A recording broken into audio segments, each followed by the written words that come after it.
تجارتی مرکز کے عنوان سے کام شروع کیا اور اس کے بعد دھیرے دھیرے پورے اس خطے کے اوپر بر صغیر کے اوپر انہوں نے اپنی حکومت جما لی. تقریباً یہی پورا ایک پس منظر تھا اس معاملے میں کہ اسی طریقے سے وہ چاہتے تھے کہ وہاں پر اپنا قبضہ جمائیں. لہٰذا انہوں نے سب سے پہلے تو خود تمباکو جو ایک غیر ضروری چیز ہے کہ جس کا نہ کوئی یعنی کوئی فائدہ نہیں ہے اور ضرر ثانی نقصان ہے، اس کو ایک طریقے کی ترویج کرنا لوگوں کے درمیان، اس کو ایک طریقے سے پھیلانا، یہ کام بھی انہی کو تھا. اور اس کے بعد پھر اس کی تجارت کے حوالے سے، اور مثلا اصل تجارت صرف ایک بہانہ تھا، ورنہ اصل پورے علاقے کے اوپر اپنا قبضہ جمانا تھا، کہ جو ایک پہلا قدم تھا اور پہلا ہی قدم چونکہ ناکام ہو گیا، ورنہ آگے دیگر معاملات کی تجارت کو یہ اپنے لیے منحصر کرتے اور اپنے لیے ایسا امتیاز اس کے لیے لیتے کہ جس چیز میں بھی وہ یہ شرط رکھتے تو اس کی تجارت صرف اور صرف وہی کر سکتے تھے یا وہی کمپنی کر سکتی تھی کہ جس کے لیے وہ یہ ریزرویشن لیتے تھے یا جس کے لیے یہ حق کو حاصل کرتے تھے. لہذا سب سے پہلا مرحلہ تمباکو کے حوالے سے تھا، اور انہوں نے اس جہت سے جو مملکتی عناصر تھے، یعنی مثلا جو شاہ تھا یا حاکم تھا اس زمانے کا، یا جو وزراء تھے، یا جن کا تعلق تجارت کے یعنی تجارتی معاملات سے تھا، ان تمام لوگوں کو انہوں نے قانع کر لیا تھا، انہوں نے راضی کر لیا تھا. لہٰذا یہ قرارداد یہ ایگریمنٹ تیار ہو چکی تھی، یعنی سرکاری اعتبار سے، آفیشیل اعتبار سے، گورنمنٹ کی طرف سے یہ قابل قبول تھا. اور اس کے بعد جب لوگوں کو اس بات کا اندازہ ہوا یا لوگوں کے درمیان یہ بات شائع ہوئی پہلی کہ اس طریقے سے کمپنی نے تمباکو کی تجارت کو اپنے لیے ریزرو کیا ہے، یعنی تمباکو کی خرید و فروخت صرف اور صرف وہی ایک کمپنی کر سکتی، اس کے علاوہ دوسرے کسی کمپنی کو یا کسی شخص کو اس بات کا حق نہیں ہوگا کہ وہ تمباکو کی تجارت کرے. اس کے لیے انہوں نے جو حکومت کو آفر کیا تھا، حکومت ایک بڑی رقم دیا تھا مجموعی طور پر اس امتیاز کو حاصل کرنے کے لیے، اور اس کے علاوہ اس مکمل تجارت کا 1/4 حصہ وہ بھی حکومت کو دیا جاتا ہے، یعنی ایک مکمل رقم ادا کیا اس کے لیے، اور پھر اس تجارت سے جو بھی فائدہ ہوتا اس میں 25% 1/4 حصہ یہ حکومت کو ادا کیا جاتا. اس درمیان پبلک یعنی تمباکو لگانے والے یا جو لوگ اس کی کاشت کرتے ہیں، جو اس کو پیدا کرتے، وہ سب یعنی ایرانی ہوتے، اور اس کے بعد پھر استعمال بھی اسی ایران میں ہونا تھا. لیکن فائدہ کس کو اٹھانا تھا؟ فائدہ جو ہے ایک دوسری کمپنی جو باہر سے آئی ہے اس کو اٹھانا تھا. لہٰذا لوگوں کے درمیان یہ ایک بیداری قائم کی گئی، یہ بیداری پیدا کی گئی کہ اس قسم کے معاملات میں لوگوں کا حق ضائع ہوگا، اور کمپنی جس قیمت میں چاہے گی خریدے گی، جس قیمت میں چاہے گی بیچے گی، اور کسی کو بھی یہ حق حاصل نہیں ہوگا کہ وہ مثلا قیمت کم یا زیادہ کر سکے، چونکہ کوئی دوسرے اس کا رقیب یا اس کا کمپیٹیٹر نہیں ہوگا کہ اس کی کمپٹیشن میں آ کر کمپنی کو مثلا جو ہے وہ ڈاؤن کر سکے یا اس کی قیمت کو کم یا زیادہ کر سکے. جب یہ معاملات لوگوں کے درمیان بیان کیے گئے اور لوگوں کو اس بات کی خبر ہوئی کہ یہ معاملہ کتنا سنگین ہو سکتا ہے، لوگوں نے احتجاج کرنا شروع کیا. اصفہان میں، تبریز میں، شیراز میں، جگہ جگہ پر لوگوں نے احتجاج کرنا شروع کیا. اور اس وقت وہاں پر ایک نام جو ذکر کیا جاتا ہے، یعنی فتوے سے پہلے جو نام اس احتجاج میں آیا ہے، وہ جمال الدین اسدآبادی علیہ الرحمہ کا ہے کہ انہوں نے بھی اس کے خلاف ایک احتجاج کیا، اور شہر ریگ میں شاہ عبدالعزیز حسنی علیہ الرحمہ کے مزار پر انہوں نے تحسن کیا، اور انہوں نے وہاں پر لوگوں کو بیدار کیا، اور اس کے ساتھ ساتھ انہوں نے بادشاہ کو خط بھی لکھا کہ جس میں سخت تنبیہ کی اس حوالے سے کہ یہ ایک بیجا قانون ہے جس کا لوگوں کو نقصان ہوگا. بادشاہ نے اس کے مقابلے میں ان کا یعنی ان کو بہت ہی جس کو کہا جائے وہ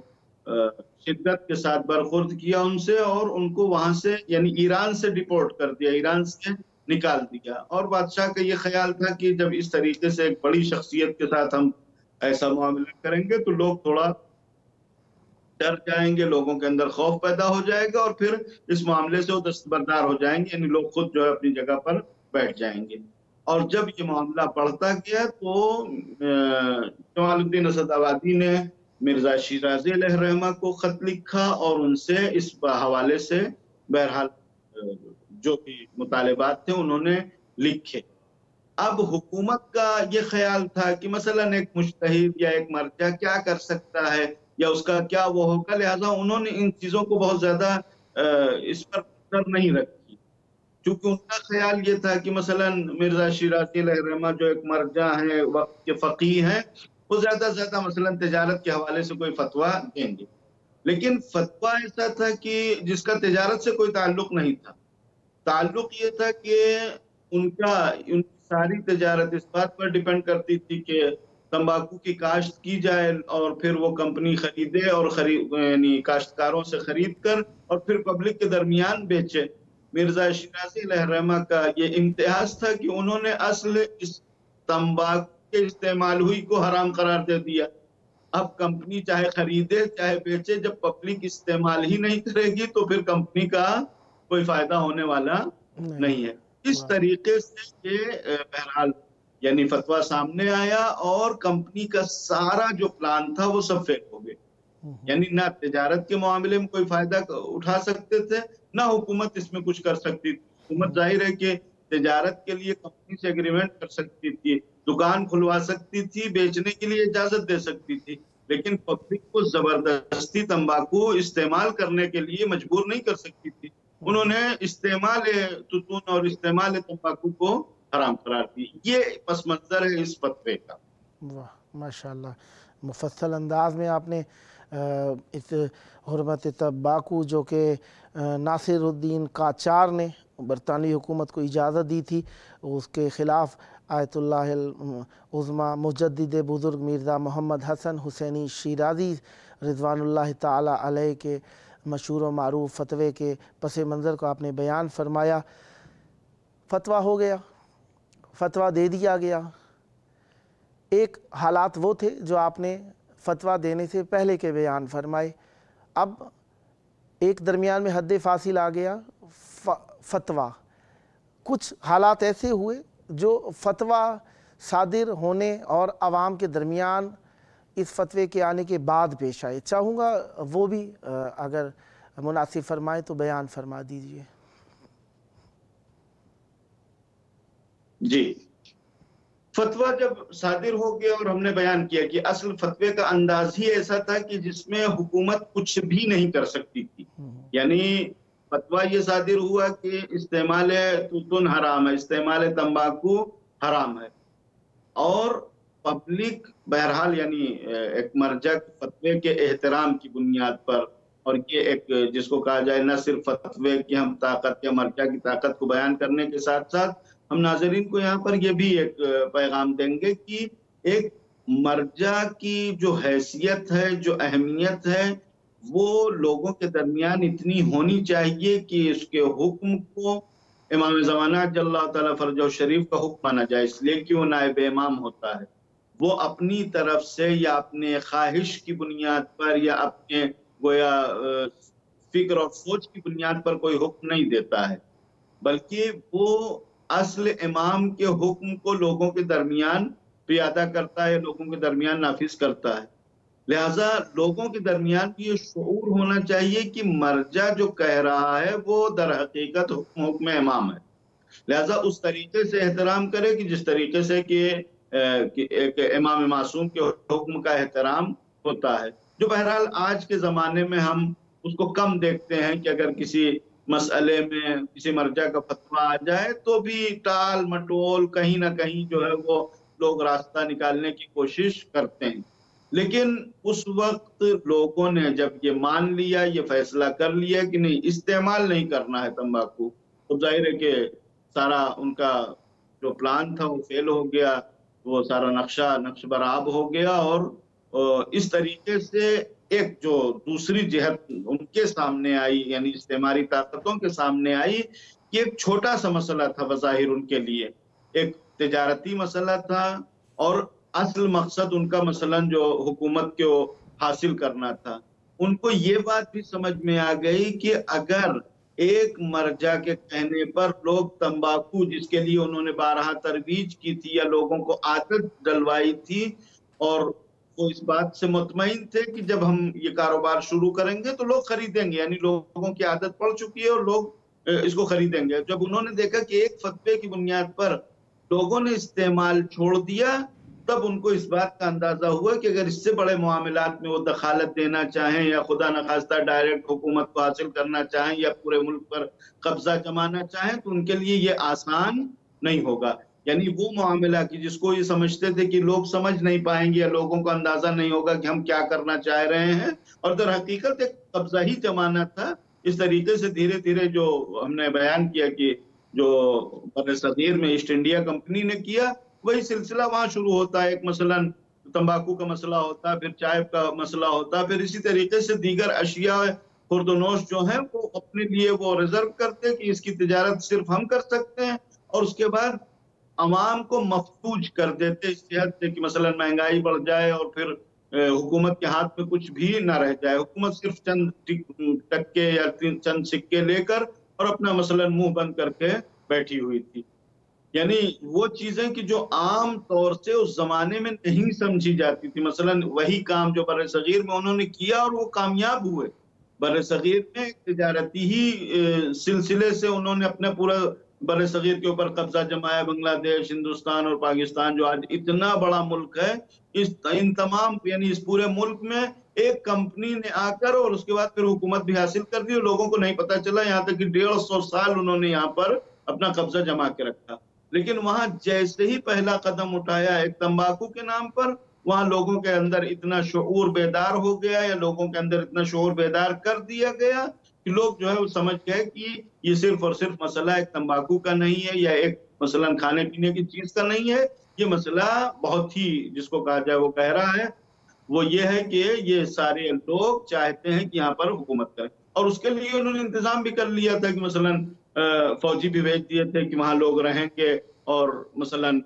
اسی طریقے سے پالے جائیں گے جس طریقے سے یہاں ہندوستان پاکستان میں انگریزوں نے آ کر اپنا قبضہ جمایا اور یہاں پر ان کی پرورش ہوئی، پالے گئے۔ یعنی ہندوستانی جس کو کہا جائے وہ سرمایہ سے برطانیہ کے لوگ پالے گئے۔ یہی سلسلہ وہاں پر بھی ہوتا ہے۔ جب دیکھا کہ جب کمپنی ہی ٹوٹ گئی تو باقی لوگوں کے رہنے کا بھی وہاں کوئی سوال نہیں رہتا تھا، اس لیے کہ ان کے پاس کوئی ایسی درآمد نہیں تھی، ایسی آمدنی نہیں تھی کہ جس کے ذریعے وہ ان کے اوپر خرچ کر سکتے۔ لہٰذا انہوں نے جو کچھ بھی یعنی فوج وغیرہ بھیجی تھی وہ انہوں نے واپس بلا لیا کہ وہاں پر اپنا کام ہونے والا نہیں۔ ماشاءاللہ، بہت پیارے انداز میں آپ نے فتوے کے بعد کے حالات کو واضح فرمایا۔ فتویٰ دیا گیا، فتوے کے بعد ایسٹ انڈیا کمپنی کے اوپر اثر پڑا اور وہ اپنا بوریا بسترا گول کر کے واپس لوٹ گئے۔ اس سارے جریان میں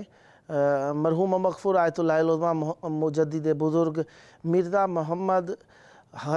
حسن حسینی شیرازی صاحب کی بزرگواری لوگوں پر کیسے واضح ہوئی؟ جی دیکھیں، یعنی اس حوالے سے ہم نے ابھی گزشتہ ایک پروگرام میں جو مرزا تقی شیرازی علیہ رحمہ کے حوالے سے تھا، وہاں پر بھی اس نقطے کو عرض کیا تھا کہ یہ ایک مرجعیت کی جو طاقت ہے یا ایک فقیہ کے اندر جو پاور پایا جاتا ہے،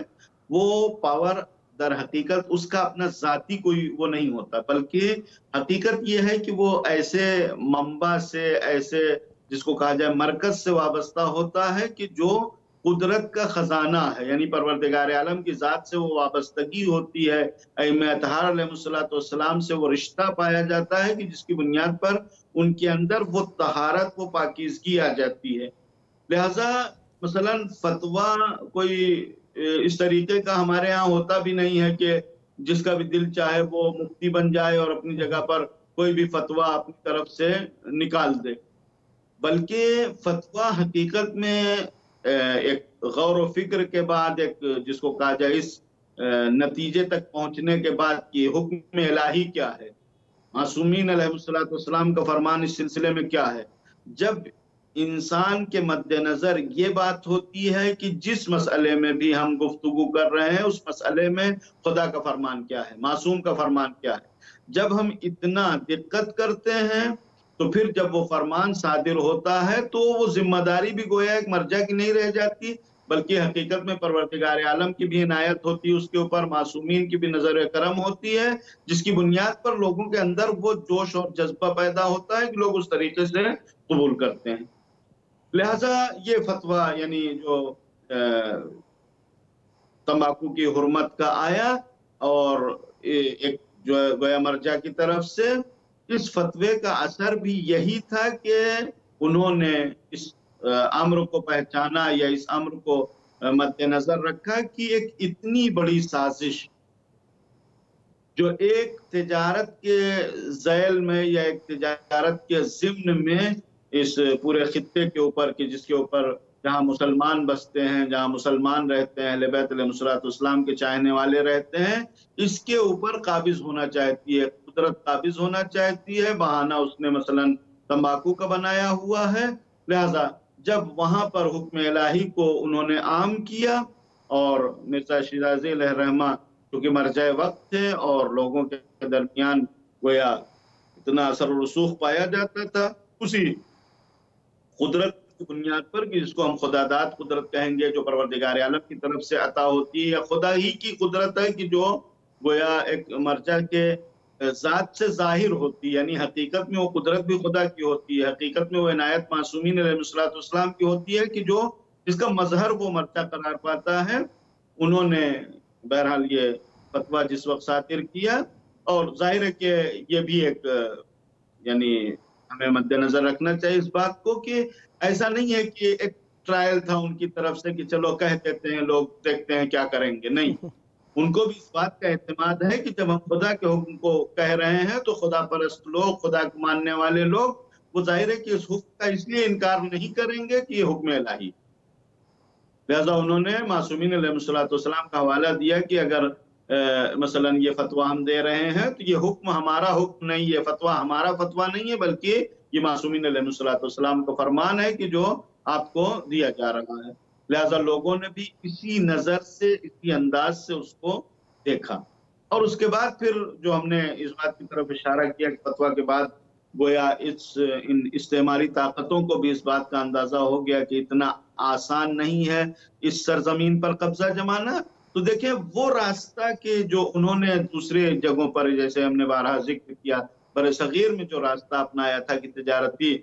ذریعے سے انہوں نے آ کر حکومت کو حاصل کر لیا، وہ راستہ چھوڑ دیا. اس کے بعد پھر گویا علمی مراکز میں رکھنا اندازی یا ایسی شخصیات کو پیدا کرنا کہ جو مثلاً کچھ ایسے عوامل کو درمیان میں لانا کہ جن کو وہ اپنا گویا اعلی کار بنا سکیں اور جس کے ذریعے سے مثلاً مذہبی فتنے کو رخ دے سکیں. اس کے حوالے سے ایک اور سلسلہ ہے کہ جب یہاں پر یہ مسئلہ بہت یعنی تمباکو کی حرمت کا ایران میں گویا ان کا پلان ناکام ہو گیا، تو اس کے بعد انہوں نے سامرہ میں بھی ایک ٹرائل کیا، یعنی انگریزوں نے سامرہ میں سنی شیعہ تصادم کی کوشش کی، اور اس کے بعد وہاں پر کسی حد تک لوگوں کو یعنی اس طریقے سے بھڑکایا کہ وہاں سنی شیعہ تصادم ہو جائے. اور سنی شیعہ تصادم جیسے ہی وہاں پر مثلاً خبر پہنچی تو فوراً انگریز فوج تیار ہو گئی کہ ہم وہاں جائیں گے اور کنٹرول کریں گے. یہاں تک کہ اس حوالے سے بھی مرزا شیرازی علیہ الرحمہ نے کہا کہ بھائی ہم مسلمان ہیں، ہم ایک گویا حکومت کے ایک خدا کے ماننے والے ہیں، ایک خدا کی پرستش کرنے والے ہیں، اور اگر ہمارے اور ان کے درمیان کوئی مسئلہ ہوگا بھی تو ہم لوگ آپس میں بیٹھ کے برادرانہ طریقے سے حل کر لیں گے، آپ کو آنے کی ضرورت نہیں. یعنی انہوں نے ایک مرتبہ یہاں پر ٹرائل کیا اور اس کے بعد یہاں پر ناکامی کے بعد عراق میں بھی